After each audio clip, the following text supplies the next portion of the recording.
Okay, it is 6:31. Good evening, everyone, and welcome tonight's virtual meeting.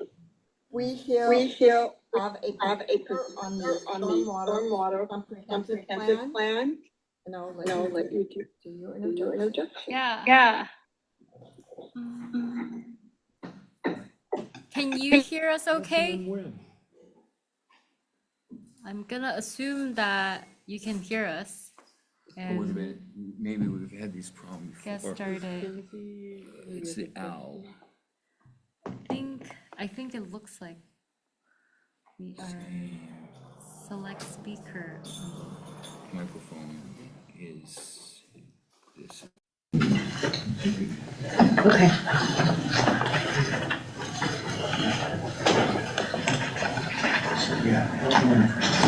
Well, ooh, I didn't mean to zoom in like that. Here we go. Good evening, everyone. Thank you for being here. My name is Shating Chen. You can also call me Ting.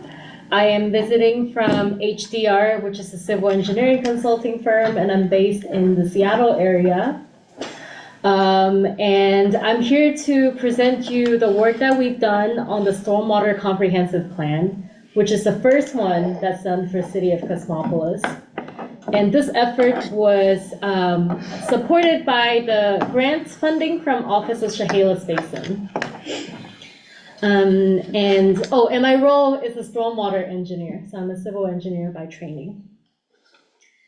And many of you probably are sitting for the first time listening in on stormwater planning. So I want to first give you some background on what that actually means. So stormwater planning, we think about it as a guide to manage your rainwater and runoff. So when rainwater hits hard surfaces, it's gonna go somewhere, and what do you do about that? And the goal for stormwater planning overall is to minimize the negative impacts on the environment, on your infrastructure, and on your communities. And here in Lower Chehalis Basin and also in Cosmopolis, flood reduction is our #1 goal. And that's kind of what we're gonna go into, focusing on flood reduction as a part of the stormwater planning. So to be able to do that, we first try to figure out what are the biggest flooding issues that we're seeing. And once we identify those issues, we go on and do the engineering analysis to figure out what are the potential solutions and which ones to go first. And lastly, the million-dollar question literally is, how do we actually fund these solutions? And this is kind of the steps that I'll go through when we're talking about the Stormwater Comprehensive Plan. It's also the step that we've done these plans.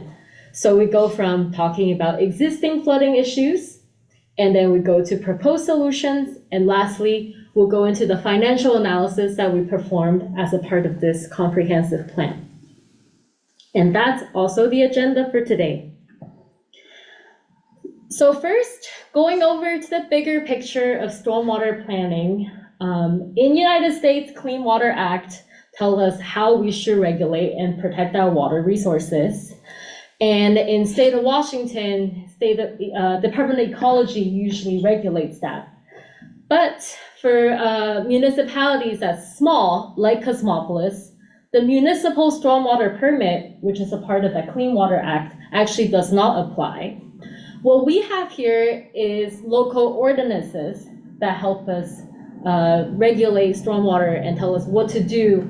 So there's one ordinance for developers focusing on storm drainage. And then there's another ordinance that is applied for stormwater and surface water management, and that has to do with collecting stormwater utility fees for greater surface water protection. And it's important to talk about Cosmopolis in connection with Chehalis Basin because the river connects all of us together. So for this area, Washington Department of Ecology has set up the Office of Chehalis Basin. And there's 3 major goals. The first one is to protect communities from flood damage. Second one is to restore habitats for salmon and other aquatic life. And third one is to prepare the communities for more major and potentially more frequent flooding. What's really great is that the Office of Chehalis Basin, the OCB, administers state funding to these different communities. And as I mentioned before, the efforts to produce this plan were completely funded by that state funding, and we received it in 2025. So with that background, I'll go into the analysis that we perform in our engineering firm and then the solutions that we come up with.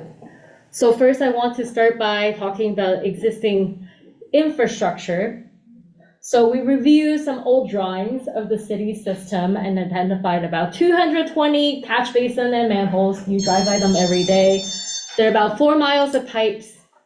For this specific study, we focus on 2 outfalls.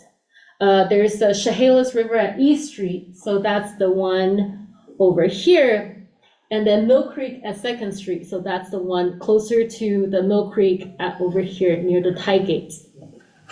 We did not consider the J Street outfall and this other outfall near the Mill Creek Dam. So what are the known flooding problems? And I think you know this better than I do. Being in Cosmopolis, there's low-lying topography, especially where we are right now. There's just not enough of a slope to send water to river when it's flooding. And of course, the proximity to Chehalis River also leads us to a lot of known flooding problem especially during high rainfall events, during king tide, where you have both flooding locally and also the water cannot get sent out to river because the water level is so high at the river. And lastly, this is a problem that every single utility faces, is that we have aging infrastructure that's underground. We don't see them. We don't know what their conditions are. We only know them when they collapse. And that's a little bit too late, and that's usually really expensive to replace. So that's the problems that we have in this area. And from the interviews that we've done, we identified that Mill Creek is the highest priority area for flood reduction in Cosmopolis. So, yes. But this is not a big deal, but if we minimize the Zoom box one more, then we can get the full picture up there. Let's click over to the one farthest to the Yeah, left. yeah. There we go. Great, thank you. See, I thought I was a Zoom expert, but you're the Zoom expert. No, oh no. Let me move it to this over here. There we go, yeah, perfect. Okay, and hide this maybe? Hide floating media control. Okay, great. That's much cleaner. So yeah, the picture here I'm just showing from a 2022 report that was done, and that's showing culvert flooding along Mill Creek. Okay, so I want to first situate us in Mill Creek, along Mill Creek, and focusing on the main, biggest infrastructure here. So starting most upstream, we have the Mill Creek Dam. It was breached in 2008, and it was replaced by 2019. And my firm, HDR, actually also applied for state funding at that point and designed and constructed the dam. And then going from Mill Creek further downstream, we have all the culvert crossing I was just talking about. I'll come back later. And we'll go to the confluence point with Chehalis River, and that's the Mill Creek Tide Gates. Right now, the tide gates are controlled, but we don't really know how it's operating. There are boxes with locks on them, and there's no way to really go and adjust any of the setting. But we think that if we were able to actively lower the water level before storm roll in, that may help us reduce flooding along Mill Creek, because that's creating additional storage for water to go to. Here on the right, I'm showing some of the photos of the tide gate structure that's along the Chehalis River. And in this downtown low-lying area, we have 6 culverts crossing Mill Creek. And photo showing here again, these 6 culverts often get flooded during high rainfall events. So those are the 3 main areas along Mill Creek. And now I want to talk about some inland flooding that we also investigated. So first, this is flooding the spot near the gas station near F Street and First Street in the parking lot. There's flooding, and we've identified from camera inspection that it's just collapsed pipe. So pipes need to be replaced and catch basins need to be replaced. And we've also investigated the flooding at J Street and 4th Street, right outside of the county roads maintenance yard. There's a sag in the road that also sometimes see flooding. So to summarize the major issues that we investigated, we are looking at Mill Creek tide gates. We're looking at the 6 culvert crossing along Mill Creek, and then 2 inland flooding issues, kind of in the low-lying area downtown. And now that we've identified the flooding issues, I want to go in and talk a little bit about the solutions that we've come up with at the very high planning level. And addressing those 4 separate issues, we come up with 6 different projects because sometimes you need 2 projects to target one issue. So at the tight gate, we have in mind that we'll start with a study of how the tight gate is actually operating and what are some of the options that we can actually, that's for improving the tight gate. And then once we use that study to identify the best cost-saving option, we will go in and do the construction and improvement. So that will be the second project. And you notice that I started kind of talking about Mill Creek from the downstream near the river before moving back up. Because if we have the downstream bottleneck, having that issues addressed, hopefully that opened up more space that the upstream issues are not as severe as they have been before. So for the culvert replacement, we focus on replacing the downstream culverts first, the first 3, and then we move up and to kind of look at it as a series. And then for the 2 inland flooding project, we also looked at some of the alternatives there. And I'll go to project one by one and going back to the map. So for the Mill Creek study and design, we have applied, Mayor Sminger and I have worked together and we applied for grant funding for Office of Chehalis Basin again to study the actual operation and what are the options to improve our tight gates. And if this, the decision will come out actually any point now in August. They're just in the final stages of picking the projects. And if we were to receive the funding, the design will begin, or the study will begin in 2027. And that will go for probably a year or 2. And what's really great about this OCB opportunity is that they are readily available to support your shovel-ready design to go into construction. So if we present them a plan and say, hey, we got money from you to do the design, they would say, basically, you can go ahead and do the construction. So it's a really good pipeline for our community to do projects with OCB funding. And that will be looking at 2029 to 2031. And moving upstream, as I say, like the salmon, we are going to talk about the culvert replacement. So there's the downstream portion is going to be looking at 2030. The further upstream portion closer to the dam is going to be looking at 2035. And then the inland flooding are lower on priority because we want to go to Mill Creek first. So we identified that the parking lot drainage problem is going to be the 5th project that we can address. So that included some catch basins replacement, upsizing broken pipes, that type of work. Similarly, the last project that we looked at is upsizing pipe along J Street going into that outfall. And part of the hope is that with all of the Mill Creek flooding problem solved, you can see that triangle, the outfall is going straight to Mill Creek. So if we actually can solve some of the flooding issue here, maybe the water level at that triangle will be lower, so we don't see a lot of flow backing in. So that in itself will release some of the flooding, and we don't actually need to go back and do this project. So everything is tied with Mill Creek. If we address the issue at Mill Creek, there are a lot of opportunities to do something else. And this is the ranking and the planning level project cost. And I know these are big price tags, so I want to go into it one by one. I kind of already talked about how we are ranking these projects in terms of priority and came up with a planned construction year.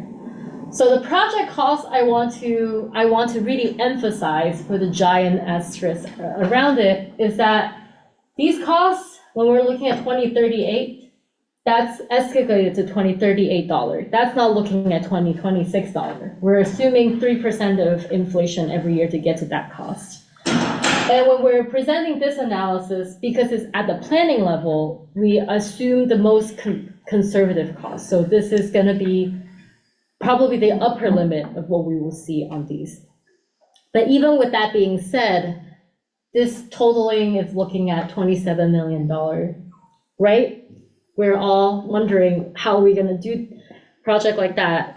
And grant funding is really the best place to go. And this is looking at 10 years.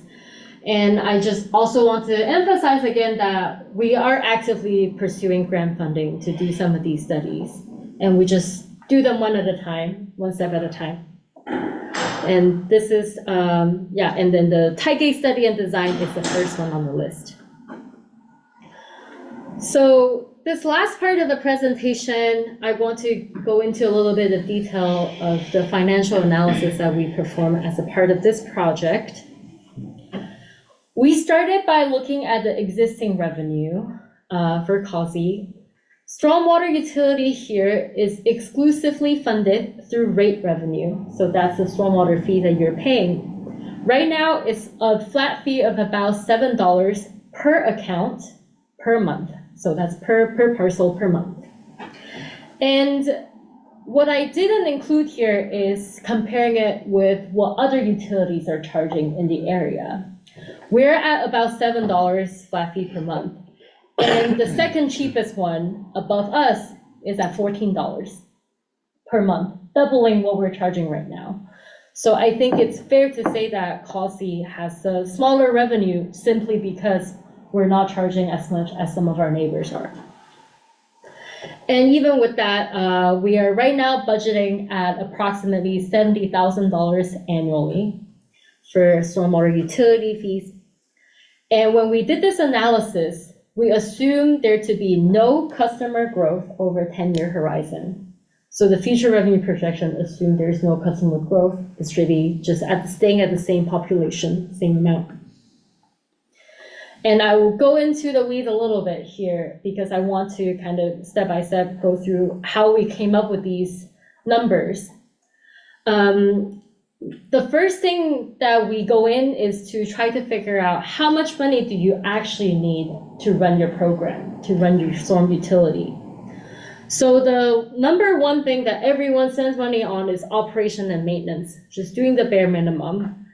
And in this case, in CAUSE, the 2026 O&M budget is about $44,000.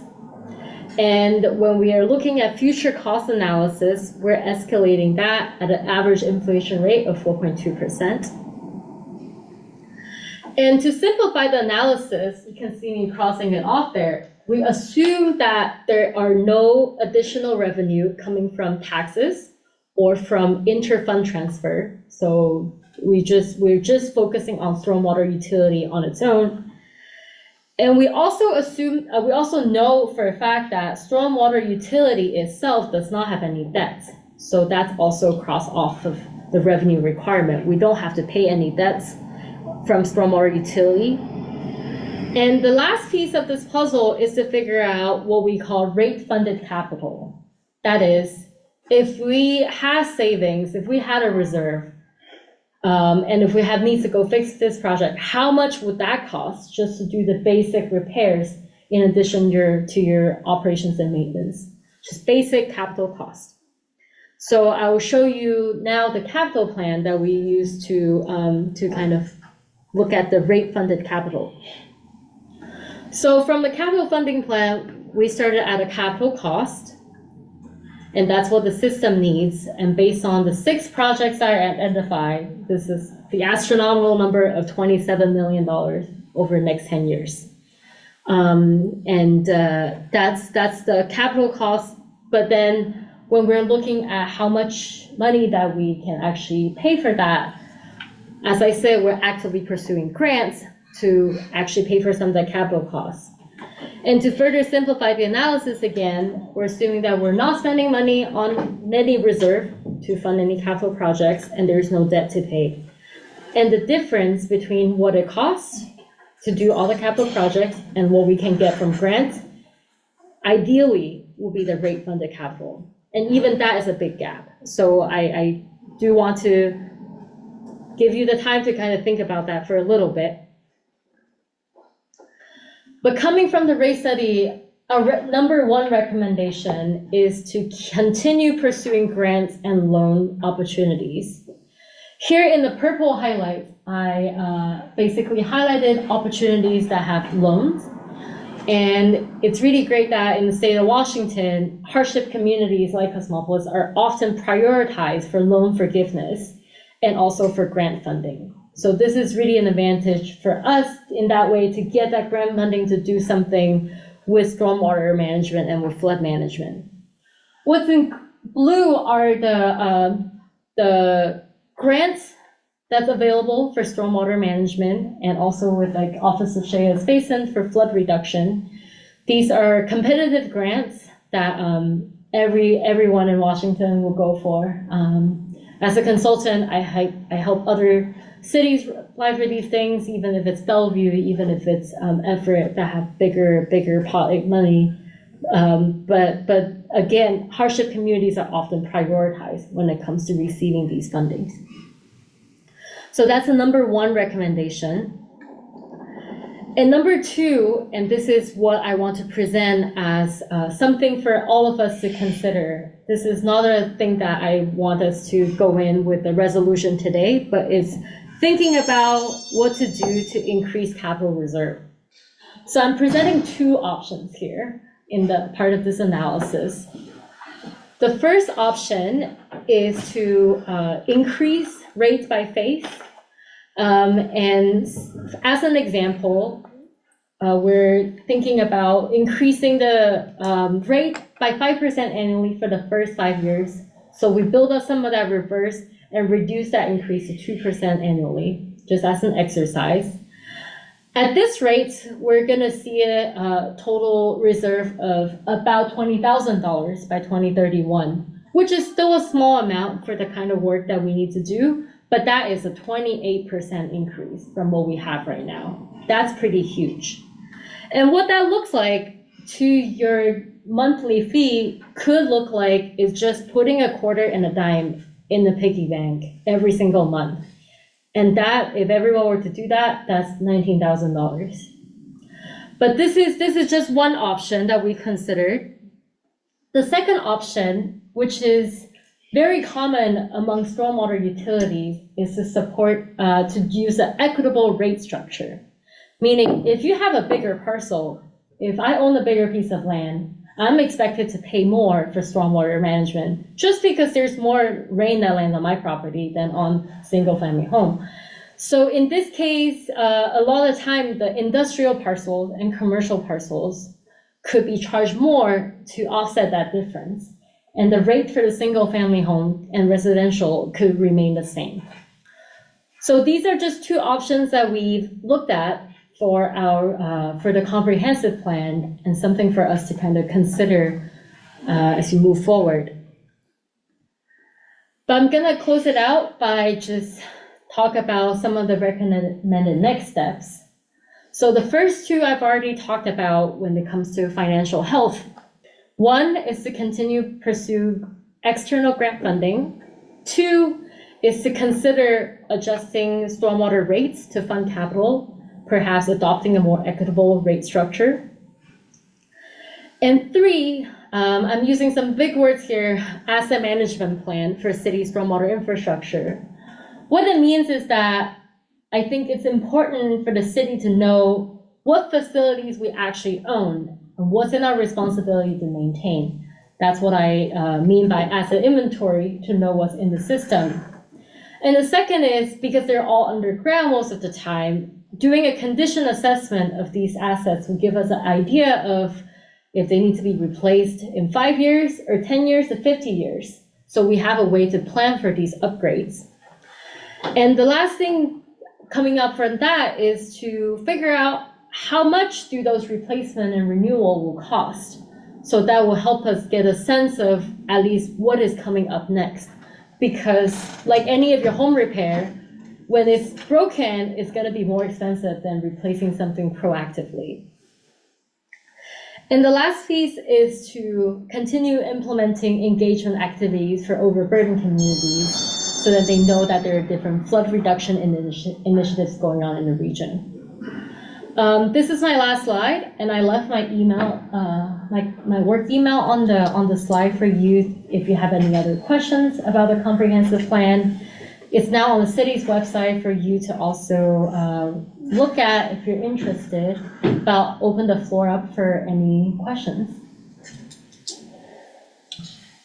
In your presentation, you talked about low slope and not a big retention area for water. One of the things historically is the area by the north end of town, by the floodgates, that property back in there, there was, we used to clean it out. We used to go in and actually dredge that creek, take care of beaver dams, things like that, that gave us the capacity, a lot of times in the winter, to be able to store more water Yes. during that time. Is that factored in here at all as far as that maintenance?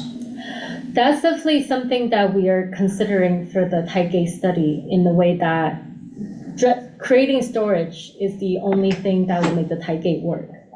And one way to do that is to dredge it. And what we did not look into is environmental permits that's required to do that. It can be expensive, and also the maintenance that's related to that. But another option coming out from that is to potentially looking at pump stations. Yep.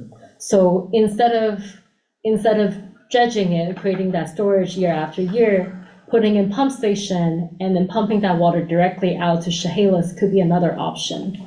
And that's pretty common in this area as well. So for the funding that we applied, those are the things that we'll look into. And that's part of what's happened in South Aberdeen. They redirected a bunch of water to Yes. this system. Okay, And so they put in pump stations upstream, but they also redirected, they ditched it. They put a lot of extra water into our particular area. And so I was curious about that. The other thing I had a question about is at the headwaters of the Mill Creek, there are large parcels of property that do, that's where the water starts and comes in. Is there any kind of opportunity to collect from those landowners? It's in the county versus the city. yeah. I think that's the tricky part of stormwater management is water goes where it wants to go. Water doesn't care if it's in, right? If it's in the town next door, and the city only has agreement with its own residents. And I think that's a really tricky part. And that's where some of the kind of regional level efforts come in. I think when we talk about flooding, we really need to see each other as partners and talk about opportunities to work together. And I don't know the issues well enough to really answer your question, but that's where my mind goes first. Councilman Davis's deal, Aberdeen is building a new pump station here in South Aberdeen off of Farragut Street. It's Yes. one of their proposed projects that will help reduce the amount of water that comes from that southeast side southeast side of Aberdeen, South Aberdeen they call it, in the swamp area between the two cities here. And I'm part of the Flood Authority. I'm one of the members of the Flood Authority. And I've brought up the idea that eventually that we might look at a pump as well as what Aberdeen and Hoquiam have now put in, and we're finding to be more and more, because in my time here, the creek floods, and if it can't get out because the river level is as high as it is, that's why I gotta have the pumps instead of a gate. A gate's just gonna keep the water from the river coming in, but it isn't letting our water out. And so I know that's one of the ideas that we've been passing around. We have turned in the paperwork for the project, for the study and stuff. It has made and went through the first set of evaluations. It came back. You guys went through it a second time and sent it back in. And so it's been evaluated, and now we're just waiting for it. It didn't make shovel ready, so yes, it didn't end up hitting right now to be funded, but that next biennium is where we look like we'll end up with it in getting into the next biennium with that funding. Okay. Yeah, and exactly what you're saying, pump is an option. What Councilman was saying too, like dredging and creating additional storage is another option. And definitely, we're looking at both short-term construction costs and also long-term maintenance, what that will look like. And team, I hate to stop you here, but we do need to start our council meeting. Yeah. You have her email address, you can reach out and contact her. I've had the pleasure of working with her for several months, and I see us continuing to work together. So if you do have questions, please reach out, okay? Yeah. Thank you. Okay. Thank you, Jean, You're welcome. very much. Are you gonna stay for the meeting? Yeah, I'll stay for a bit. You don't have I to. don't know how to exit it, it's not sure. So, do you have any other presentation, which is? No, that's the only presentation we Okay, have. I think then we leave it on and have people just start the meeting. Leave it this big screen on. In case people want to ask questions. What we want to do is have it as a speaker. Oh. We'll have Chris and Casey on tonight. Okay, I think it's still all working. Okay, should we proceed then? Yeah. Okay. Councilman Skinner, could you lead us, please? I pledge allegiance to the flag of the United States of America and to the republic for which it stands, one nation, under God, indivisible, with liberty and justice for all. Thank you. Councilman Skinner, will you do roll call, please? Oh, this is Mayor Springer. It's Wednesday, August 19th, and I call the council meeting to order. Mayor Springer, Here. Councilman Skinner here, Councilman Wynn. Present. Councilman Spargo. Present. Councilman Davis. Here. Councilman Darcy, Here. all accounted for. Before we vote, I'd like to add, in addition to tonight's agenda, the boundary line adjustment ratification for parcel A and B, block 24, which I would like to add as an item 4 under new business discussion and item 2 under new business council action. Is there a motion to approve the agenda for tonight's meeting as amended? So moved. You need to have someone to make a motion that we add. You gotta have them. Okay. So, I make a motion that we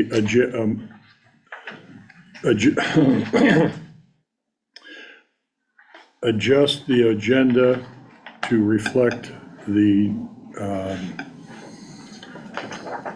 new part. Here we go again. this is the new parcels.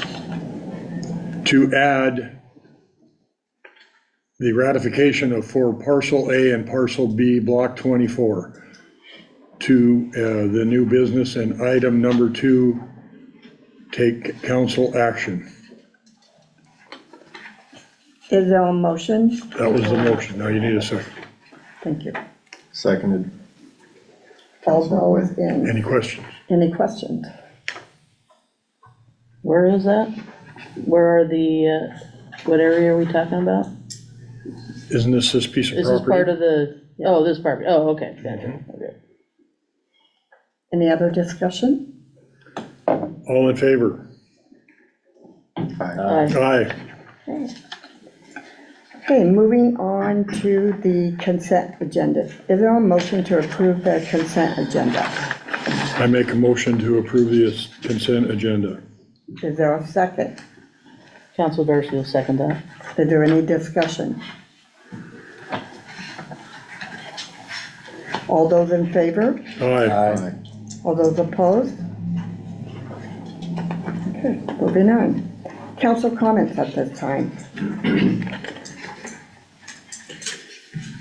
Hearing none, we'll move on to committee reports, auditing and finance.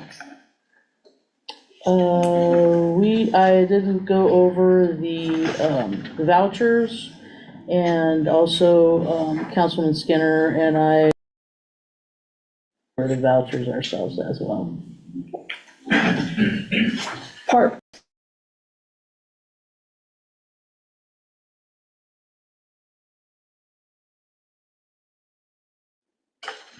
Our public safety meeting last night, I will refer the reports from the Aberdeen Police Department and the Cosmopolis Fire Department to those committees when they move that direction. We did have a little more discussion last night on what's going on across the street and the updates that have been shared with the community, whether through the newsletter or the newspaper. There's plenty of social media people out there reporting on what's going on across the street as well.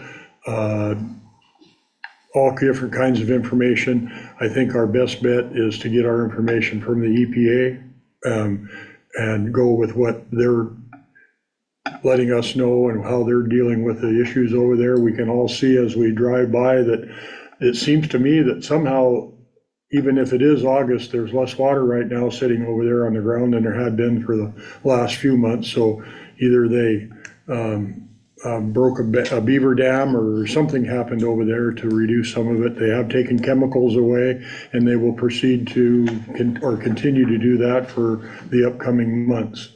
So we discussed a little bit more about the traffic calming issues that we've identified, and we've tried, I would say, we're working towards getting them on the agenda.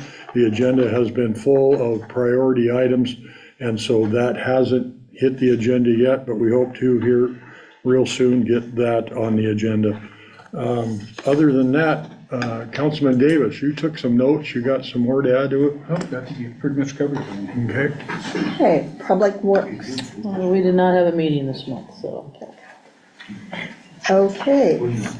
Official reports. City Administrator.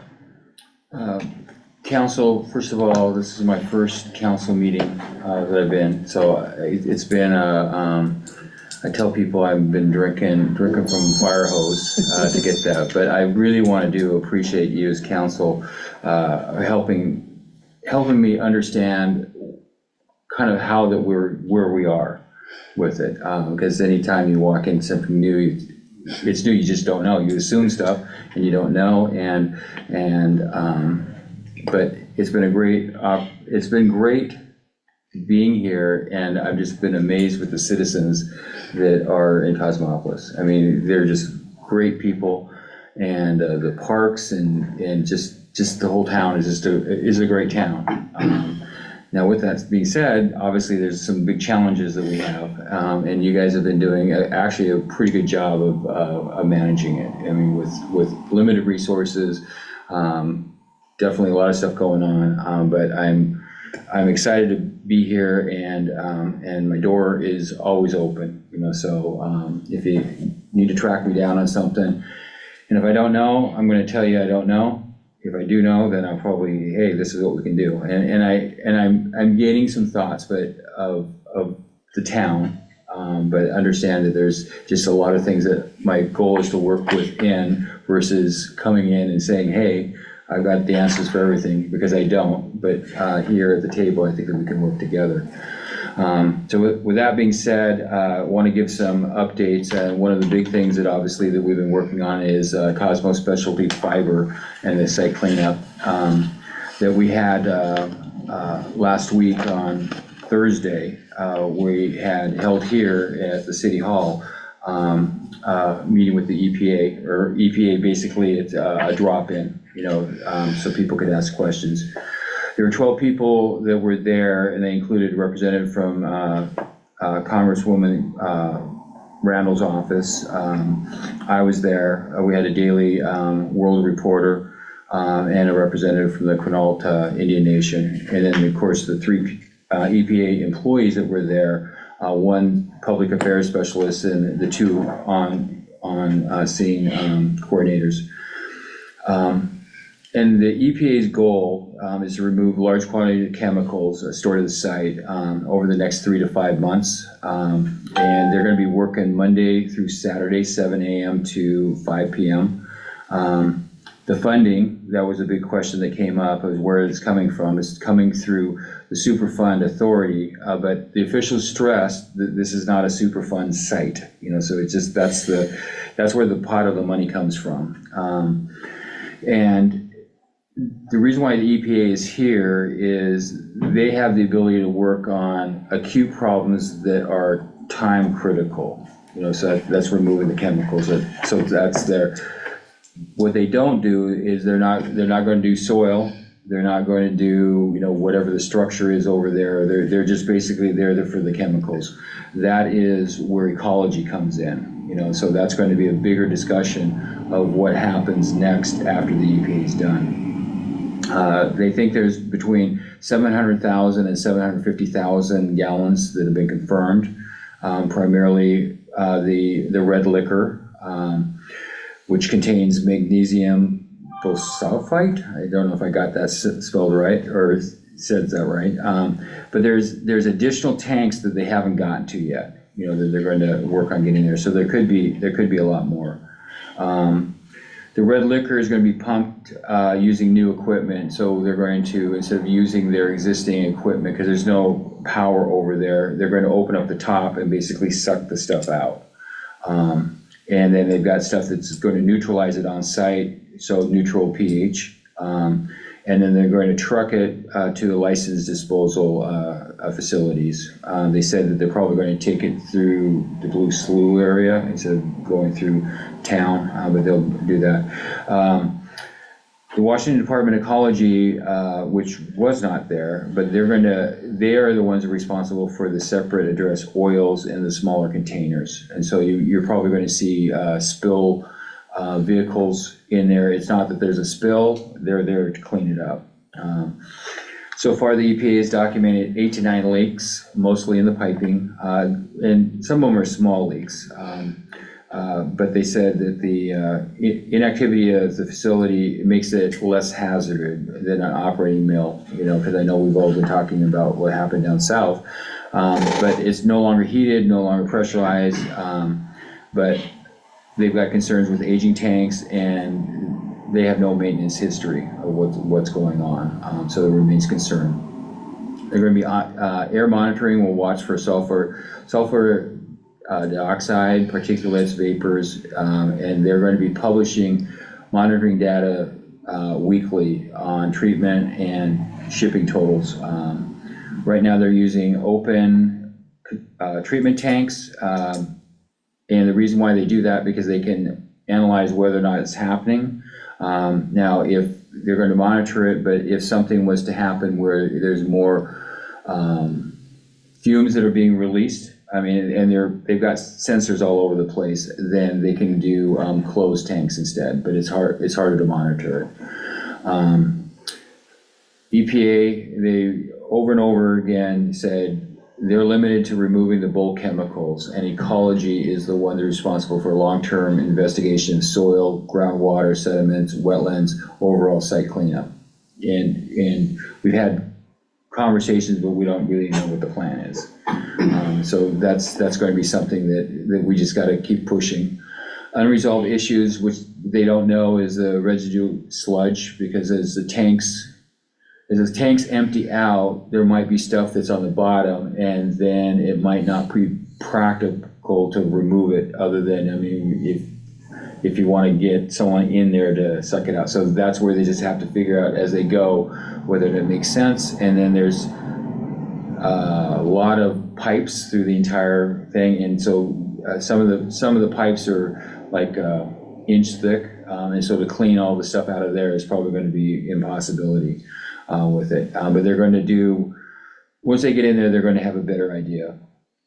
Again, like I said before, it's taxpayer funded, but the EPA expects to pursue costs to recover from current and former owners, and they made that clear. But they gave the current owner plenty of time to try to get the thing cleaned up, but there's been no response. So they're pursuing the legal aspect. EPA is coordinating with county emergency management, fire, law enforcement. We had a big meeting with everybody in there to understand what's going on. But there is no dedicated public siren, so if something happens, you're not going to do that. But there is, because there's no power on the side, but if something was to occur, energy management would handle the notification. So it'd be typically that we would do if a tornado came through or whatever, you'd be alerted. I think the one feedback that I got was, there was not enough notice for people to know and why it was so quick. And the reason why it was so quick is the direct conversation we met with them is they were in town. We felt that it was important to get a meeting as soon as possible. So the word is out, they're talking about whatever it's going to be. And we still had good representation in there, but the plan is to do many more. I mean, so it all depends whether, but there'll be greater, more advanced notice.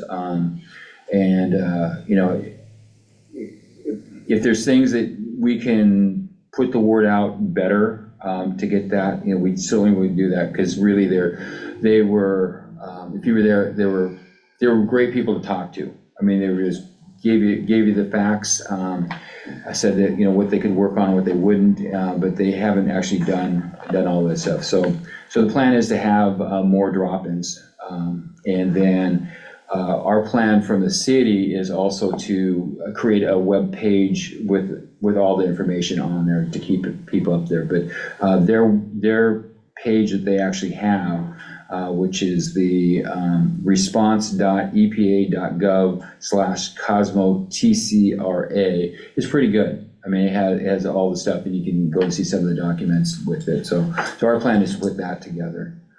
Anyone have any questions before I go on my next thing? And they have put security back. Yes, I mentioned the clock. They as long as they're there, they are going to have security. Now, what happens when they go is there, because it's obviously it's a great nuisance out there. But yes, they have that. The time frame is 7-8 months, is that what they said? They said about 5 months, but they won't know until they start actually getting in there. But they're here and they're on site. And they've really been great to work with so far. Very approachable. Yeah, with it, and they have no problem if you got questions, and they'll tell you what's going on, and some things they can't say, but they're a great team. Anything else? Just give you an update. I don't know if the council knows or not, but I'm still working on the fire museum water damage, and so we have the insurance company has not reopened the claim, but they've approved us to go and do further investigation on the wall and have it open it up and see if there's any water damage or whatever is in there, and then once we get that, then we'll see what our next steps are. So no promises, but at least we're having the conversation. They're going to come back and take a look at that. Tomorrow we're going to be interviewing for deputy clerk position. They're scheduled for tomorrow. We've got 4 people that we're interviewing, and the administrative offices we're going to be closed, as there's 3 of us that are going to be interviewing. So I'll update the council as soon as we decide whatever we're going to do. And then the building department coverage, I know that some people have I guess talked about it, but the building inspector, Bill Sider, has been out. He's got some issues that he has to take care of. We expect him to come back, but in the meantime, Josh Paget from Aberdeen is covering his position, and he's getting all of Bill's emails, returning phone calls. He's been out doing inspections. So we're on track, and we're not dropping anything there. And we talk to Bill probably at least every other day about whatever's going on. So we hope to have him back and get back up to speed. But we do appreciate the help that we've been getting from Aberdeen on that. And again, I really do appreciate all you guys do as council members. I mean, being a council person, it's hard. I mean, you just, from time to get the stuff done, and right now is a tough time in Cosmopolis, and to be on the council, there's some decisions you have to make that are tough, and it's hard, but I've really been impressed with the work that you guys do, and especially for some challenges you're in there. I mean, I think that you guys are doing a lot with not a lot. with it. So I appreciate it, and I'm glad to be here. And again, my door is always open. So whatever I can do to help you guys, or you guys help me on figuring out how do we get places. That's all I got. Okay, thank you. Police Chief Green. Thank you, Mayor. Just to go off what the city administrator said, make sure that you sign up for your alerts to Grace Harbor County Emergency Management. There's a link on there to put your name and phone number, so long as they have your correct information. So if you have to send an alert, they can do that. They're able to do it geographically based. We can do the same thing for our dispatch center. So that's very important stuff that has to make sure you guys keep updated on that. The city of Aberdeen also has a Notify Me app and a website too. I would certainly encourage you to sign up for them too. They're just upriver from you all, so it's important in case any emergencies might be going on with your neighbors. Last month in July, we saw 54 calls, so it was down from June. Most of the calls, the highest call we had was parking enforcement. I think that's a good thing that your people are calling our parking enforcement officer for some of the nuisance vehicles. When we started this, I kind of talked about our goal with the parking is to just get people to comply and take care of their business. And so George has only written 2 tickets out of 20 calls. So that's a good thing. I think most people are complying. That's about the rate that we see in the city of Aberdeen too. About 1 out of every 10 persons doesn't want to comply, so they get an infraction. Later this year, you'll get an update on the parking codes. City code ones are kind of outdated, so we're just going to make them current. You see the traffic data on the report too. So you're getting us just under 6,000 cars a day driving by the speed signs in both directions. They're still well below the speed limit. That's a very good thing. And the average speed is staying very consistent, which we also think that's a great thing too, because sometimes people might get too used to it and start speeding up a little bit, but we haven't seen that yet. We were able to hire our 37th officer this last month. She starts Police Academy on September 15th, and she'll be graduating next spring. Then we had National Night Out on the 4th, just a couple weeks ago, so we were able to stop at both one Aberdeen site and then both of the Causey sites before we got stuck in our barricade reception call just down the road. We really appreciate all the community coming out and helping us out, and then we were on that call. Our priority is make sure everybody in the neighborhood's safe, so that's why those things take time. We're never in any kind of hurry to resolve the situations. We want to make sure that everybody in the neighborhood's safe, and the victims are taken care of, and so those things just take time, unfortunately, and that's just kind of how it goes. Thank you. And at this time, our fire chief will be joining us by Zoom. Chief? Hi, good evening, and my apologies for not being present tonight. I had a family issue that occurred, so I normally would be there. So it's been a fun start for being your fire chief, and met a great group of volunteers on the first drill night of the month, and kind of got some understanding of people's needs and where we can grow the department from here. Currently we are sitting at 216 calls for service. That's 34 calls since the last report that you received. We saw a significant uptick in structure fires, or FSTRUs as they're listed. Those were all mutual aid with other departments, predominantly the city of Aberdeen. However, still a significant uptick, having 11 in a month's time. We did have some medic responses and 13 aid responses, 4 lift assists, and 2 hazmats that were unrelated to the mill. Just want to make sure that it wasn't Cosmo. The majority were handled well by our own volunteers, with the assistance of Aberdeen Fire's paramedic unit and engine coming from Southside, and we really appreciate that cooperation that we do have. With that, we have 2 members that are in Fire 2 Academy. Both are being reported doing really well and are representing Cosmopolis Fire very well. We have 2 recent applications that have gone out. One's already returned to add additional volunteers. Both have an interest in fire and EMS, so that is great. And we were able, with the donation, and Mayor, I need you to say the family last name so I don't destroy it. Okay, hopefully I don't. Daryl Giuliani. Thank you. With the charitable donation from their family, we were able to repair our two of our bay doors that had much needed repairs with no cost to the city. So pretty happy to be able to get that fixed so we have a safe environment that doesn't delay our response.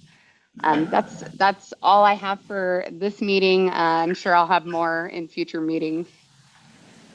Thank you, Chief McAbee, very much. On to the mayor's report. I have a few updates to show this evening. So coming up this Sunday is Festival in the Park. Festival in the Park is August 23rd from 11 to 4.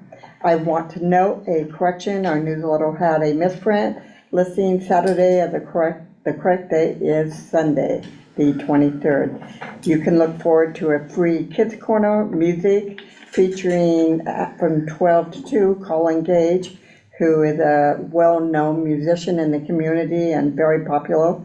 We have 5 food vendors with a nice variety of food, 25 vendors plus several agencies that will be providing information that support our citizens. There'll be a cruise-in car show, prizes will be awarded. Citizens will be voting on the different categories. It'll be best in show and different, as I said, different categories. The Midnight Cruisers and Push Rods will be participating. Also participating in kind of the community event will be the Dennis York Historical Museum will be open that day. They plan to bring one of the historical fire trucks to the festival.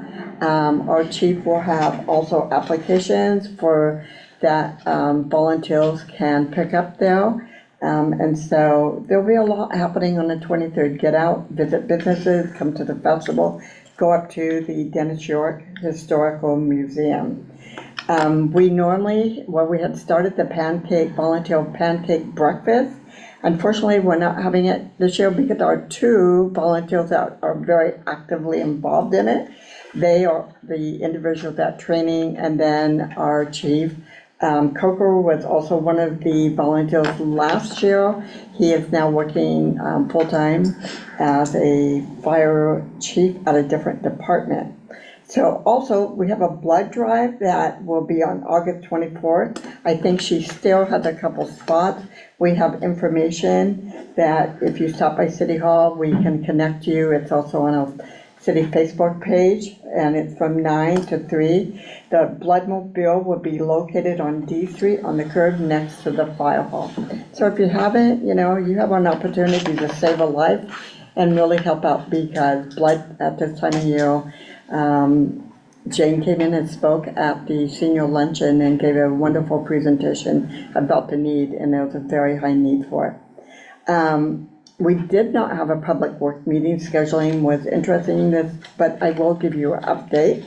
One of the things that Public Work has been working on, they did do all the alleys. If they missed one, let us know. But all the gravel has been put in the potholes in the alley. They're continuing to work on cold patching. As you can see, if you take a look at First Street, it looks pretty amazing. Again, our seasonal help was brought on as a full-time employee, and he's doing an excellent job keeping things trimmed and looking nice here in the city. Let's see as we move on.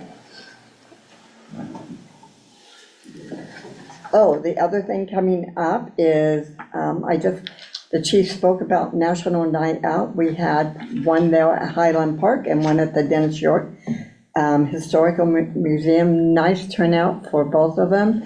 The Aberdeen Police Department, their cadets, and the VIPs were in attendance, and we want to thank you. You had an excellent turnout, and people enjoyed seeing you and visiting. So that's my report this evening. So we are going on to new business at this time. Item number 1, public hearing.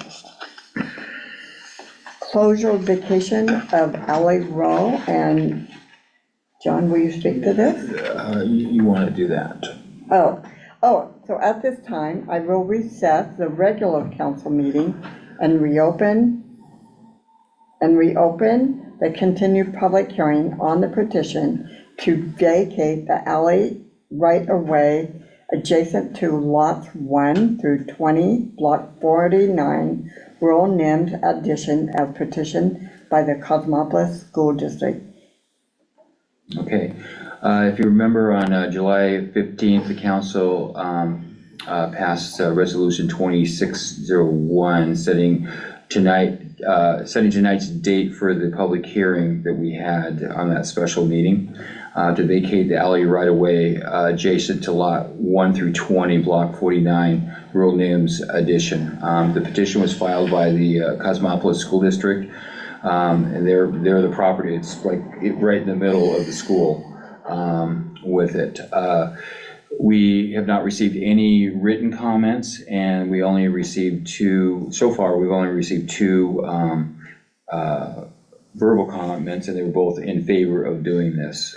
So at this time, we'll take any comments that anyone might have. Okay, then you can go ahead and close the hearing. Okay, seeing no further comment, I will close the public hearing. I will now reconvene the regular council meeting. Item 2, lease of the police station space. I'm excited. We've had it out there to be leased, rented. We do at this time have an agency that is interested. The staff has put together we have a proposed rent we put together for leasing the space at the police building. A summary is below, and I'm going to go through it with you. There's a proposed rent of $2,500 to $3,000 a month with room for negotiation. The space is 2,444 square feet. That's the entire office space over there. The structure is modified gross lease, base rent plus pro-rate utilities, water, sewer, garbage, electricity. The term is a yearly contract agreement with no automatic renewal. Rent is based and approved upon square footage with the annual CPI adjustment. The city retains master access. Tenant is responsible for telecommunications, internet, phone, and property liability insurance. The city will pay for technology relocation. Actually, they agreed to change. Oh, that's right, they did agree to do that, Yeah. which was very nice. For office or professional use, so we really had to look at who this would be rented out to. So for the office, it's only for professional use, no retail, food service, or high-traffic public-facing uses. No use that conflicts with the city hall operations, no use requiring evening, weekend public access. Tenant must pass background and security screening. Proposed tenant at this time is the Crisis Network Support, which met with the city, and we were very pleased with our discussion. See this as a very positive step forward for that use. So the only client that they see is crisis support. It's very discreet, very confidential, and I think they'll be an excellent tenant. So, is there any discussion at this time? Will they be using the same access as? No, they will use the police side. Okay. Yeah, they will not be coming through the city side at all. Any other comments, discussion? Okay. So, moving on to resolution 2026-02-EMS fee. Tara, would you like to speak to this at this time, the EMS fee? Sure. Okay. Thank you, Mayor. Tara Dunford, Finance Consultant. I just want to make sure that council understands how critical this is. When council did approve the contract with Aberdeen, this really should have happened at the same time. The difference in the rate is $39.62 per month per customer. So for your 751 accounts, that equates to nearly $30,000 a month. If you don't adopt this rate increase tonight, the general fund has to pay the difference. The general fund simply does not have that money. That's as much as your entire police contract with Aberdeen is. We're already going to have to eat the 1 month since it didn't pass last month correctly, and that already will hurt the budget. The general fund had about $250,000 in it at the end of June. That money would be gone so quickly if you start eating it down with this. I know it's very expensive. I know it's a big impact on customers. I absolutely agree we should look at a rate study to see if there is some sort of subsidy option or a way to lower that rate, but we don't have the capacity in the budget to not adopt this rate at this point. There's just no money there. I was involved with Aberdeen's budget presentation and budget process when they went through this, and they had a lot of heartache over doing it too. I mean, it went through many, many, many council meetings. It was a huge rate increase that they were subsidizing the EMS by the city's general fund, and in fact, in essence, subsidizing Cosmopolis's EMS services through Aberdeen's general fund, and their budget just simply couldn't sustain it. That's the reality. So I just want to make sure council understands how critical this is and how important it is, and you're contracted now to pay this rate to Aberdeen. If you don't pass this and collect it from customers, it has to come from the general fund, and cuts are going to have to come from somewhere because there's simply not money there to fund it. Thank you, Tara.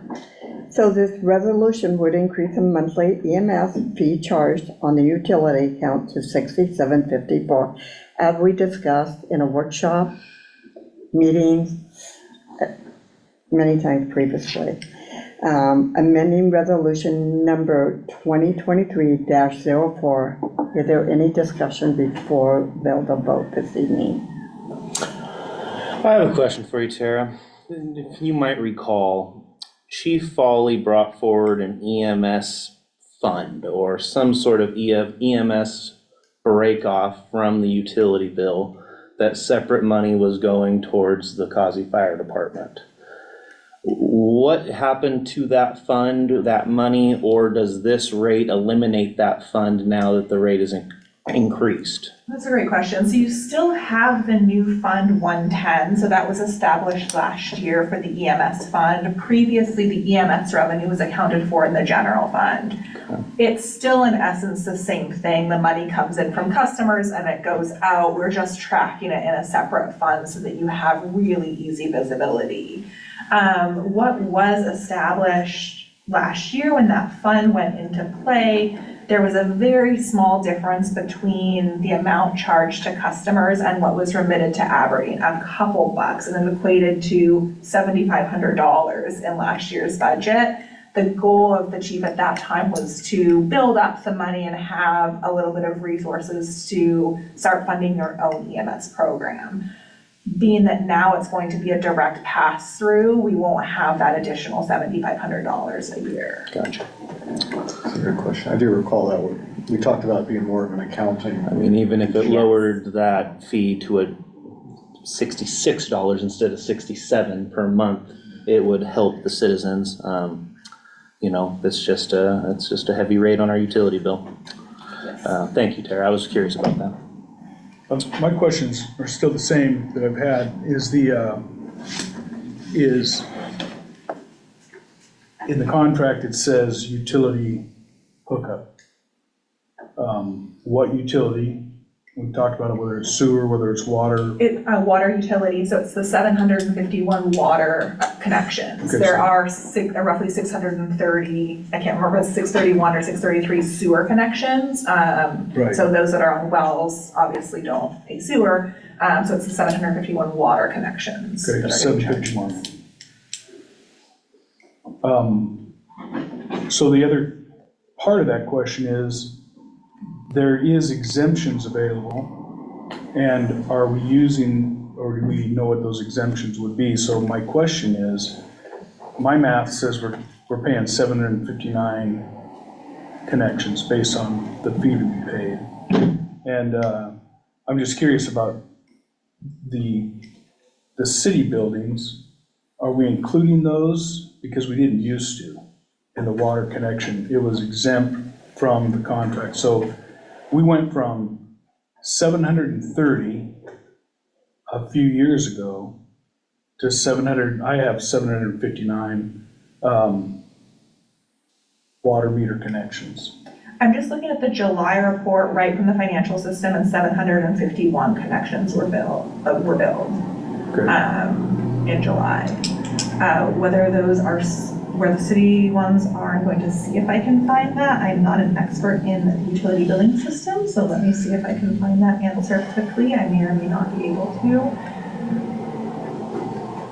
But yes, the city in theory should pay the flat monthly $67.54 per water meter connection. So the city, so like the parks, each park, each pump station, Each hookup, yes. and So are you asking how many meter connections the city has? I'm trying to find out why our meter connections went up that much, because we didn't have 20 new connections in the last 2 years. And so I would think that would be a spot where the city would be able to get an exemption from the city of Aberdeen. I agree that the fee does need to be paid, we do need to get it, and it does need to go out to the citizens, unfortunately. However, the city itself shouldn't, because we're already funding, our fire department, we're already funding EMS fees, so there should be a blanket where all of the municipal buildings, we shouldn't have to pay that, because I'm assuming, I don't know, 10, how many connections do we have? But that's something we can do, we can ask for an exemption down the road after that. After. Any of this other stuff happens after. We have to get this resolved now, and then any other ideas that come up, or ideas that you may have, need to be handled after. And then form a committee and make it happen. And I don't disagree with you this just evening saying. because of the time frame, but all that stuff should have been handled previously, Well, before we got into this whole thing, so. well, there's a lot of things that should have happened. I mean, like I said, all these ideas, people could have showed up at Aberdeen council meetings, and nobody did. So, Well, actually, they you know. did, and they did email council members. Yeah, and I watched them, yeah. Process. yeah, but Aberdeen is doing what they need to do for Yeah, Aberdeen, I and, understand. you know, Cosmopolis so- does what they do for our Cosmopolis. right. And did we not, On, I recall that we were using a discounted rate where the city was essentially subsidizing these bills Correct. for a while. Is that now just being passed on to Aberdeen? So we've transferred the subsidy that was provided from our general fund, and now Aberdeen's been doing it? Is that? We used to get a 20% discount from Aberdeen, and now we're being charged the full rate of 100%. So they were actually giving us a Yes, formal discount? Yes. Yes. Okay. Because we had our own fire department, we were handling some of the EMS calls.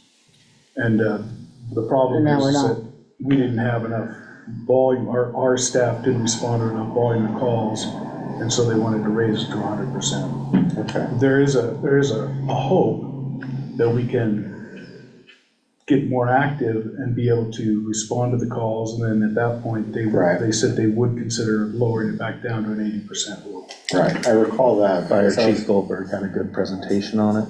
I was under the impression, though, that part of the, the kind of discount to our citizens was being paid, basically just being covered by the city of Cosmopolis. It was, but No. the last No. administration, I would have It to ended. speak to it, yes. I remember when. Yeah, the previous. They stopped doing that, because when I first moved here, there was the city was subsidizing, and then there was a council meeting that came up, I believe, in like 22, probably like around 23, end of 22, 23. Yeah, but that's a different thing. They axed out the city subsidizing any of that, yeah.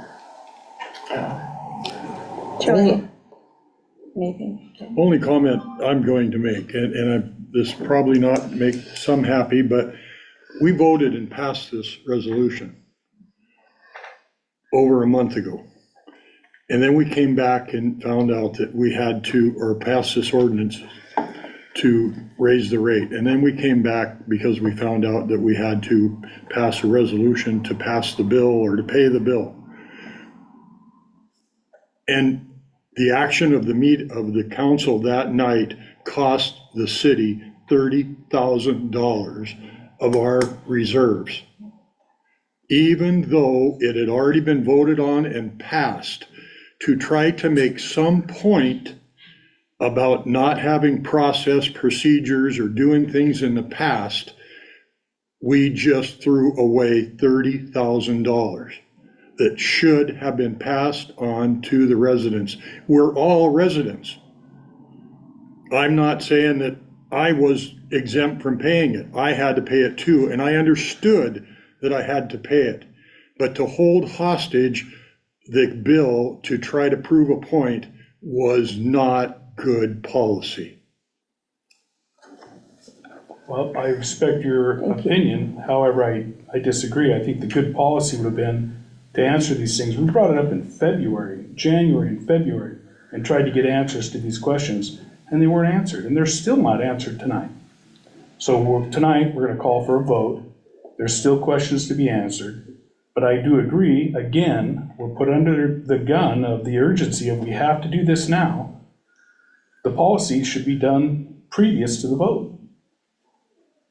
So you want to blame the cost of $30,000 to the city, you know? Look around. So I'm gonna step out of mayor's role for a moment, which I can do, and I'm gonna speak to this. Aberdeen took this before those citizens, numerous workshops, as other people can, Sue, who attended those meetings, council meetings. They did not resolve it until March. This wasn't a rush through, last minute. We had workshops, we had meetings, we had a town hall meeting. They had to go back and forth. Politics doesn't happen overnight. It would be nice if we could get things passed quickly. It didn't. And overall, it has cost. And thank you for pointing that out. We came, you should have been educated, you should have understand, instead of pointing fingers, you have a responsibility to the citizens to make decisions that keep this city moving forward. The last 2.5 years have been hard work, sacrifices that have moved this city forward. To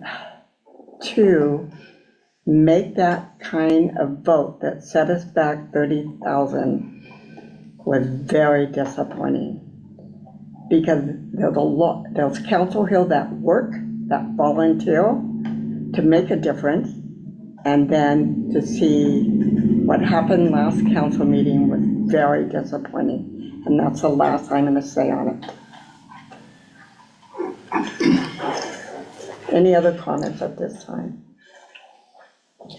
Okay, with hearing no other comments, John, where do we go from here? Number 4. Okay, moving on to item number 4, boundary line adjustment, ratification, parcel A, parcel B, block 24, John Martin and Chris Coker will.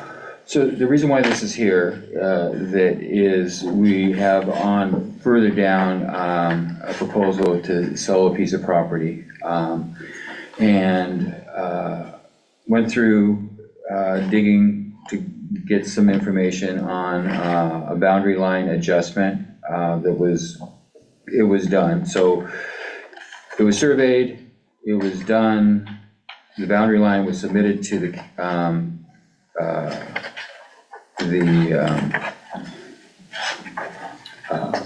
the board, the assessor's office, or whatever that makes it. So it's been filed.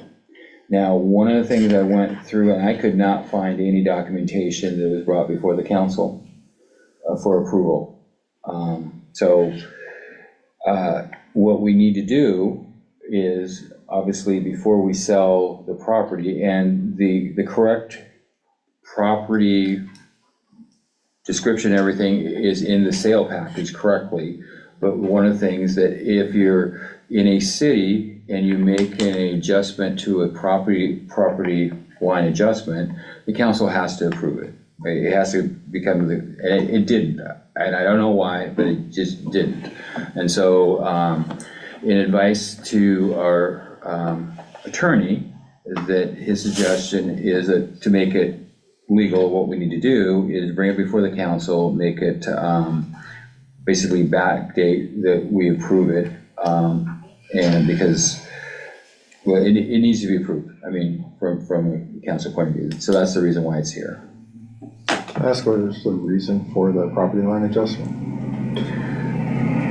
You know, I was not here when you guys talked about it, so I don't know, I can make some assumptions with it. I mean, if you look at what the original property was and what the property is now of being buildable, but I don't know, I mean, I'm guessing. So the reason it got brought up was, the new building was supposed to be over on that lot. Right. And all that. So the idea was to ensure that there was enough room for the right-of-way at the end of this building to be able to get to the street, so that the property line was surveyed, so we knew we had enough access in there. And it ended up moving the property line, I believe, like 18 feet closer to 18 this feet, building. yep. But there's still 30 feet in there, which should be plenty. Okay. The idea was to be able to get a fire truck through there. You have the Sally Port lid out there and stuff like that. That's why it got brought up. Okay. And so. Okay, essentially, we're selling the property, we had some allotted on this parcel that we're on right now that we no longer need. That is correct, yeah. That's what it ended up. Okay. So that's the reason why it's here tonight. So, moving on to item 5, sale of city property, 1312 First Street, John. Okay, and this is the property we just talked about, right next door. There's buyer, David Millick.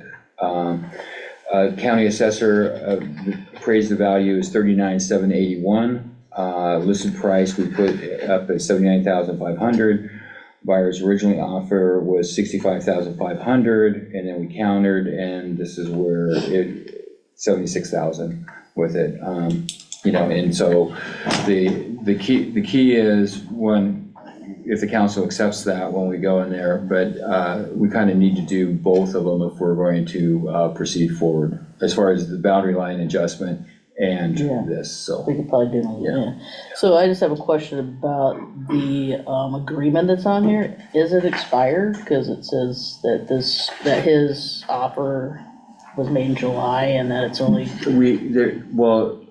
No, it's not expired because we. Did the counter. We did the counter. Gotcha, It okay. said that, and then it also is on there that is for council approval. Gotcha, I mean, okay, so, gotcha. and this is our first time that we've met. Oh, right, Yep. okay, sounds good. Yeah, I just wanted to double check on Yeah. that, yeah.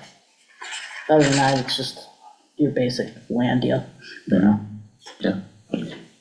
So the only other question I have is, where does the $76,000 go? Have we earmarked that to go someplace specifically? Tara? That's going to go to the city's general fund. You could earmark it specifically to go to some specific purpose if you wanted to.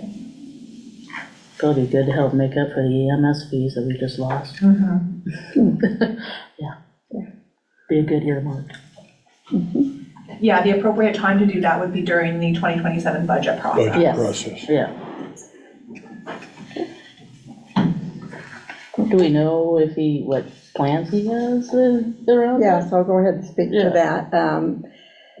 His plans are to build a 2-story building with a residence or apartment up above with some type of retail down below, possibly a restaurant or offices down below. Nice. And he understands it cannot be storage units or anything like that. That was made very clear. Not another coffee shop. Well, he actually said he wanted he was thinking about a coffee shop and offices, and I said, well, we have 2 coffee shops within 2 blocks, and he's like, oh. I said, but it was interesting, because there was information put out, because we have another piece of real estate, and people had talked about a restaurant, a number of things, and I shared that with him, so he seemed very excited to move forward, not with a coffee shop, but maybe a restaurant, something, sandwich shops, and other offices. So you said that that's been very clear, but is that in the contract at all? Yes, it will be in the contract. It will be. It is. I talked to the realtor and he said it would. It is.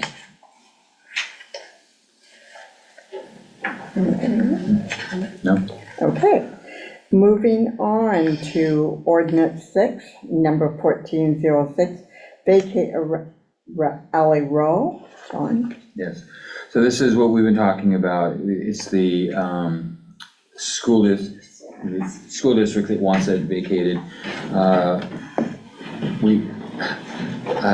No one has spoken against it. The people that spoke for it, the comments were, why haven't we done it before? 75 years. 75. Yeah, because there's actually part of a building on the right of way. We are not giving up our easements when it comes for water, sewer, stormwater, et cetera, with it, so we still have the rights there. It really has no impact to the city because it's really all school property that it's there. I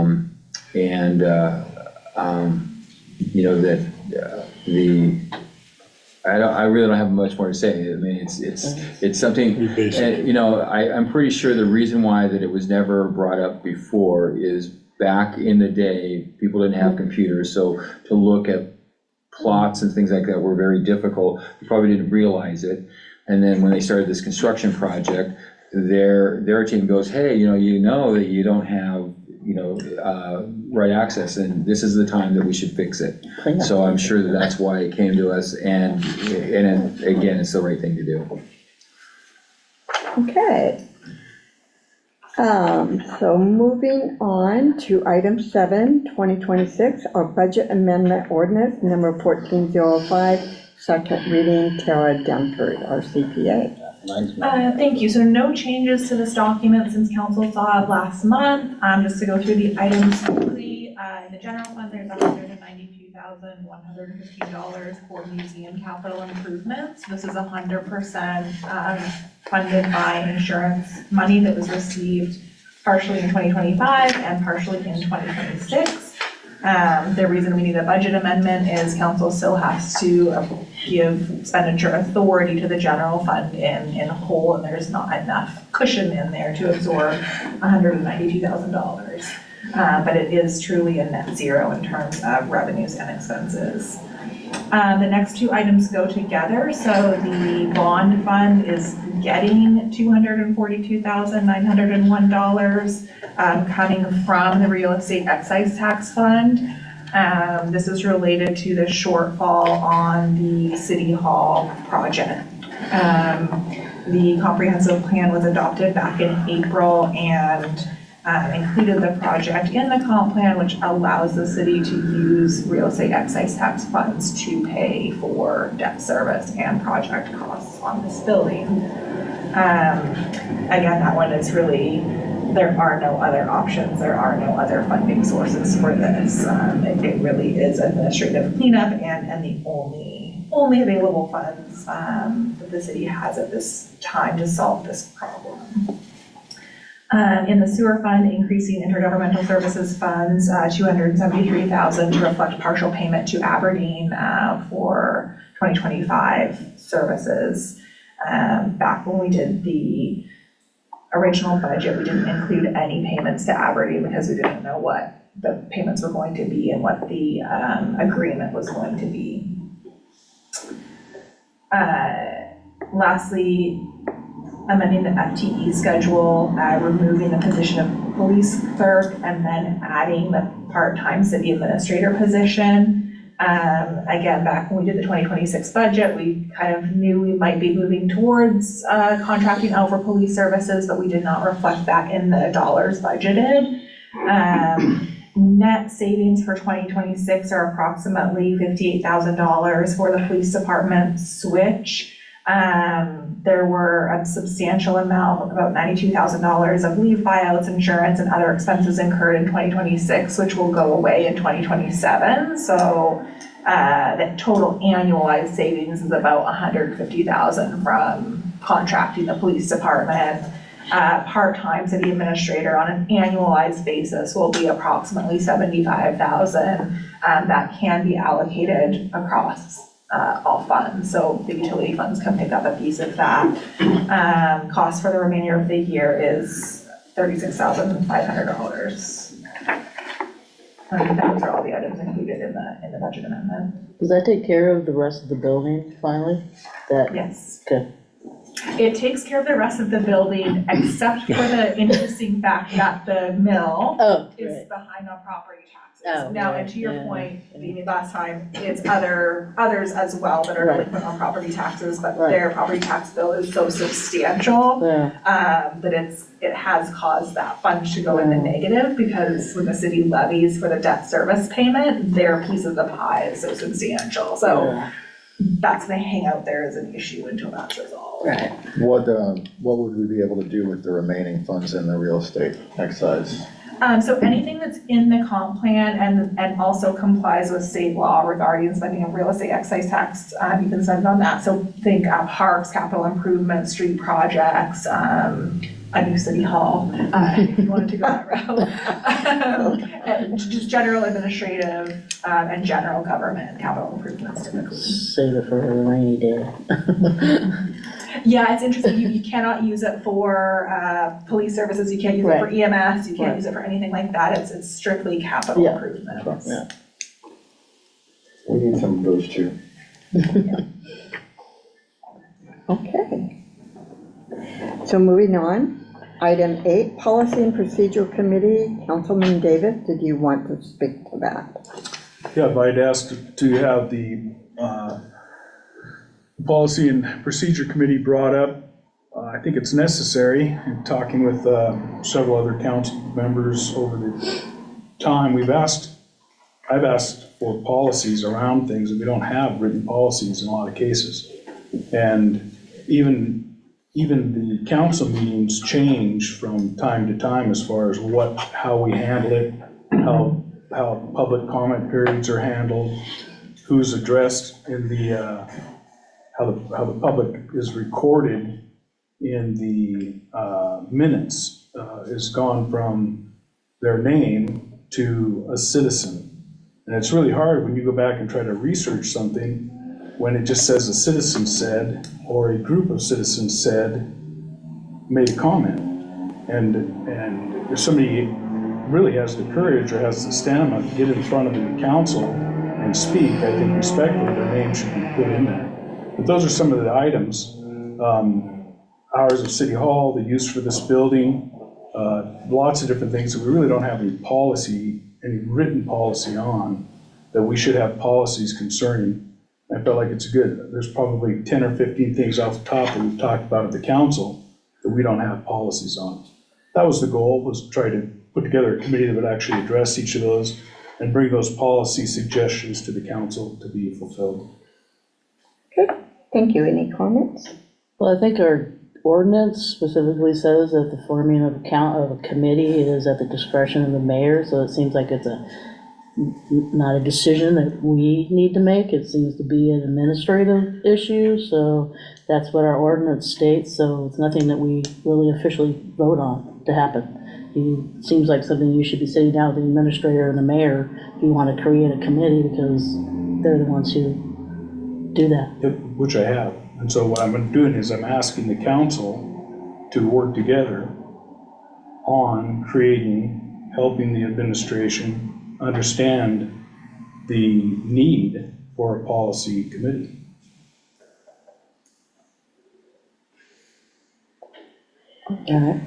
All right, moving on. Councilmember Nguyen, would you like to speak to your street tree planting? Sure, I'll try to keep it very brief, which is, as you know, my forte. Okay. You don't have to laugh that hard. I presented the ordinance a couple meetings ago and invited any comments, concerns, and I really did not get any feedback. I did have a chance to meet with Bill Cedar about it, and we spoke about any kind of lingering concerns that he had. Overwhelmingly, the concerns are, we plant trees, what about the maintenance issues? So that is all, stuff that I've been mindful of for 3 years in drafting this ordinance, and I feel very confident that, whatever guidelines we develop, they will be incredibly sensitive to maintenance concerns and actually will alleviate some of the other issues that the city has, as we talk about stormwater, planting trees is, a strategy that many cities are using to combat stormwater runoff. But I'll just clarify quickly that, this city street tree ordinance that we are going to be voting on, I think at the September meeting, it's limited to, so first of all, it only says that we're going to develop a plan. It doesn't contain the plan itself. It simply establishes that that's how we're going to approve or not approve planting trees in certain areas in the city moving forward. It doesn't apply to citizen-owned property that is managed by citizens. It doesn't really apply to city-owned property that's managed by the city. It is almost exclusively addressing what are called the parking strips or planting strips, or they're called different things depending on where you are, but it's that very narrow strip between the sidewalk and the street. So you pull up your car and park on the side of the street, and you see a bare strip of grass there between your car and the sidewalk. That is the area that we're talking about. Many of those are actually owned by the city, but it's the citizens' responsibility to maintain it if you own the adjacent property. So that's mainly what we're talking about. It gives citizens some right to plant things on that city-owned property, but with very kind of strict approvals to ensure that it's handled responsibly and sustainably. It doesn't create a burden on our infrastructure, our maintenance workers, and a lot of other things. So I'll just sum up to say that I think that, in talking with various folks around the city over the past few years, I think everybody has been satisfied with the plans that we have for ensuring that this is done responsibly and it doesn't become a burden on the city. The only thing that materialized in my conversations with Bill Sedor was he had some enforcement concerns, which I thought were very, very fair concerns about, how would we, if somebody plants something inappropriate, how would we know? How would we address it?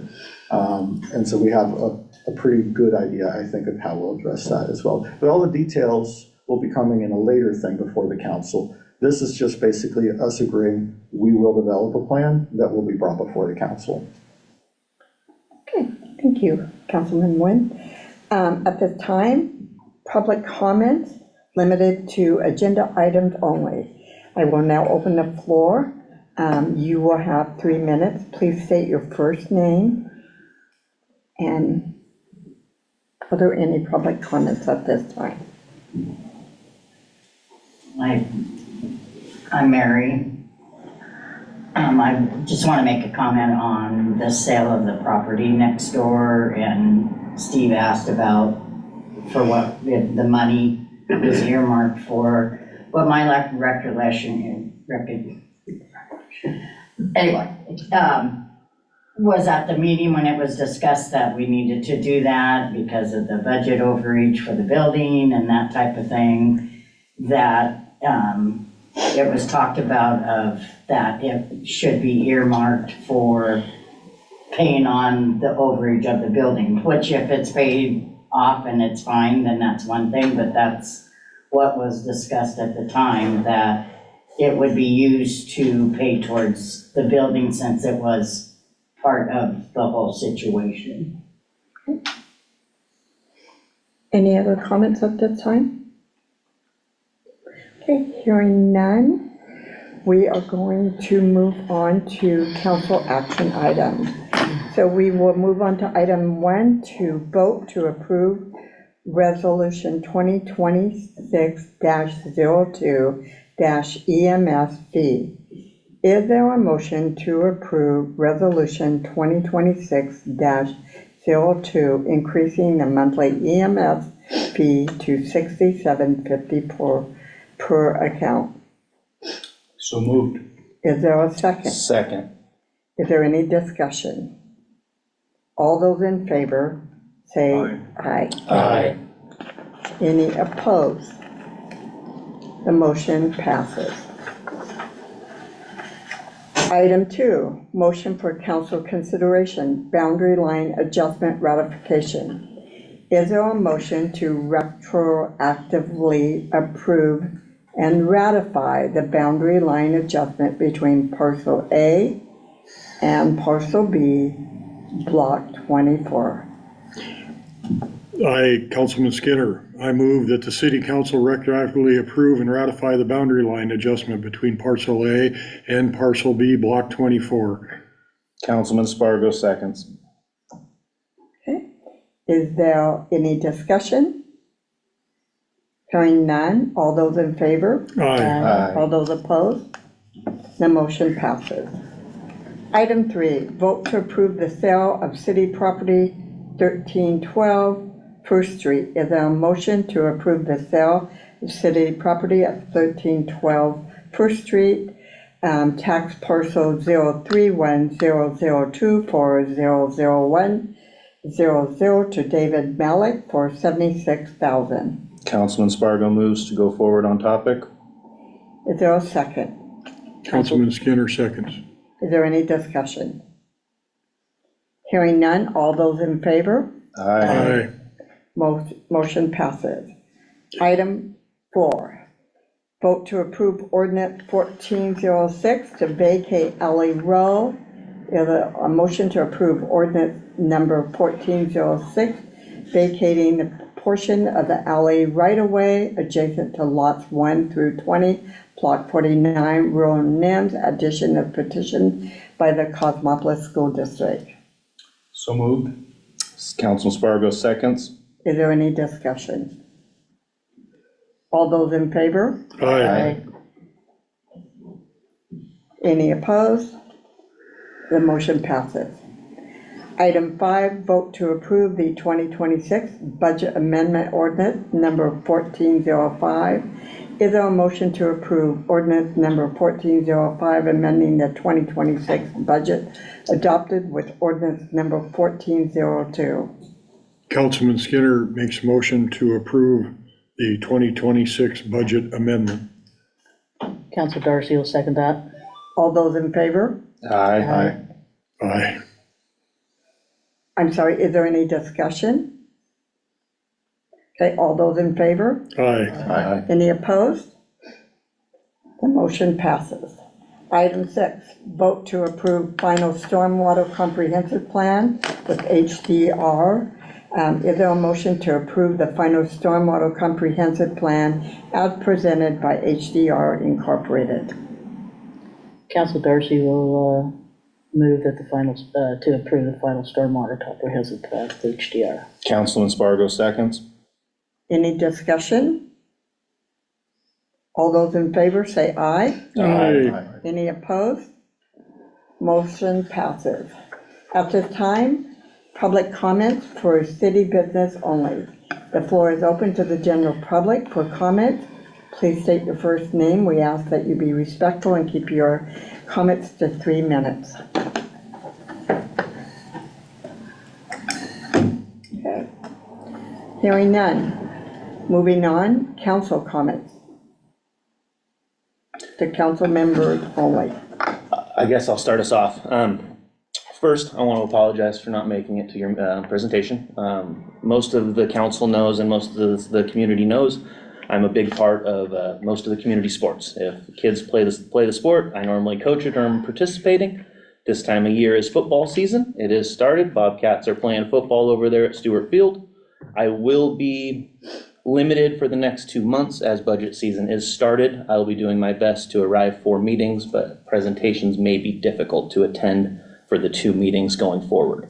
My apologies. I will try to make myself as available as possible. Second thing I do have to say, I'm an open book. The community members of this town, they elected me to stand up and raise my hand when there's questions or concerns. I've had citizens stop me at the gas station. I've had citizens come talk to me at the Hong Kong restaurant while I'm having dinner with my family. I've had people come to my house. I live next door to the school.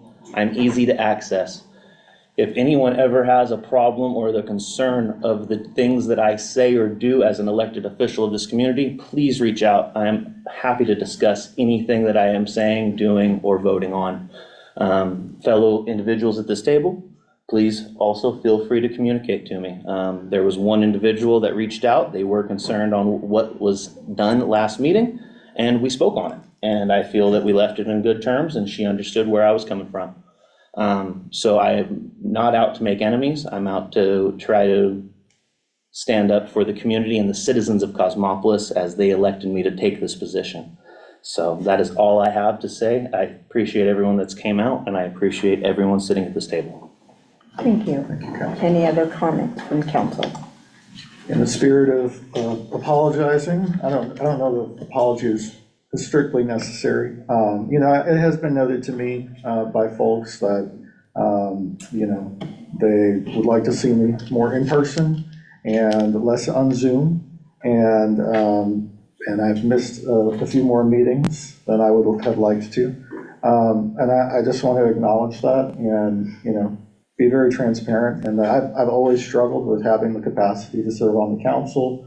I think in general, all of us who are stepping into these public service roles, we have a finite amount of capacity for them. We can't all give as generously of our time as the mayor does. But you know, I do want to assure everybody that I really am doing my best, even though I often feel that I'm not able to fulfill the duties of this role to the extent that I personally would like to see. But I ran unopposed, so I don't feel too bad about it either. So, you know, and we've had a difficult time filling committee seats and even just standing up committees at times. And I think that we all owe each other grace when it comes to, you know, recognizing the sacrifices that our public servants are making. So I want to say thank you to you all as well. Thank you. Councilman? I'd like to make a comment with Attorney Chris Coker and John Martin. I appreciate your endeavors and for the information, the return phone calls, the returned emails. For a long time, you know, I have questions and my emails go unanswered at times, but you both have been very forthright with information. I appreciate that. It helps a ton. I appreciate each council member and what they do. Some do more, they spend more time, they have more opportunity, but there is 5 council members at this table. And so that information should flow freely amongst all 5. And I appreciate John, I appreciate you working towards that. Thank you. Thank you. Any other comments this evening? No, I'm quiet tonight. Okay. So is there a motion to adjourn? Councilman Spargo moves to adjourn meeting. And Council Burke will second that. With there being no other business for the meeting is adjourned at 8:20. Thank you, everyone. Sun is sinking low.